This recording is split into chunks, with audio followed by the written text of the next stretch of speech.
Discipline is doing the things that we know we should do that get us from A to B.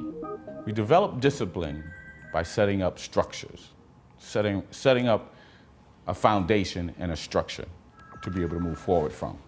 We create structure for discipline through building blocks. I don't know if you remember when we were children and we had the ABC blocks, or even, let's even take it a little bit further. When we were a little bit older, we did the wretched set, right? Building buildings with the little scales.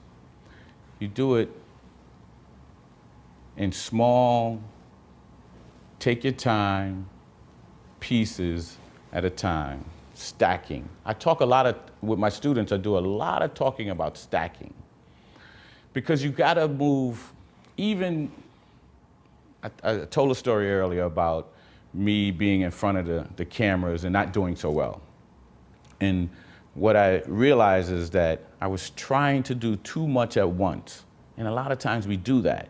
And what I found for myself, and then teaching later to my students, is that we gotta stack piece by piece and take the small successes and allow them to stack up into larger successes.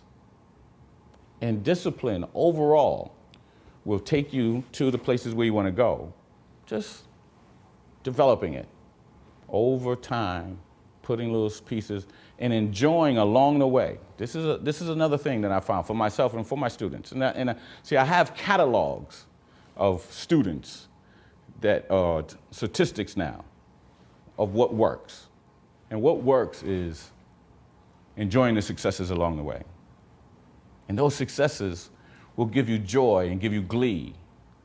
Because see, we all need to know that we're accomplishing something along the way. And that works. See, be happy along the way of the small successes. Now, sometimes you're gonna have setbacks, but it's okay. Just keep moving forward. My own personal disciplines, they are a lot. And my number one discipline that I tell people about this, and I have some with my success in real estate investing and falling and failing, but the number one that I remember most of all is with me losing weight, right? And I'm gonna tell you the truth, it took 5.5 years. Now I know people will say, I don't wanna do that diet, because that diet is not a good diet. Most people want a what, 60-day diet? They want a 90-day diet. Forget about a 5.5-year diet. But let me tell you, and a lot of my achievements have been done this way. Even I have a big goal right now, big goal. And it's packaged around a 7-year time frame. But let me go back to this goal that I had, to lose weight. Of course, you know how our society is. We eat, we overeat, we eat too much. And you know, I was always a slim guy. You can see that I'm a slim guy now. But this is the result of a 5.5-year blueprint that I wanted to lose weight. And I understood that it was gonna take me a while. So my doctor was saying, all right, Mr. Barber, your blood pressure is going up, your cholesterol is right on the border, I see diabetes on the horizon, you're gonna have to change your diet. I said, all right, doc, well, what is your plan? He said, I don't have one for you. Very, very simple. You're gonna have to do something that you will do as a regimen. And that's what I did. So I went small pieces at a time that developed and became a part of my DNA, a part of my regimen. And that regimen is what I live by right now. I'll tell you this, that I love light-skinned Oreo cookies. Love them. But because of the regimen that I've developed over a period of time, I can go months without even having one. And that's what will happen in terms of discipline if you let it become a part of a habit. And we know this, that 21 days, we can take a bad habit and replace it with a good habit, right? Most people know that. So that's what I do. But more than that, if you take it out 90, 100 days, or you take it out to a year, it become a part of the subconsciousness of who you are. And that's what works.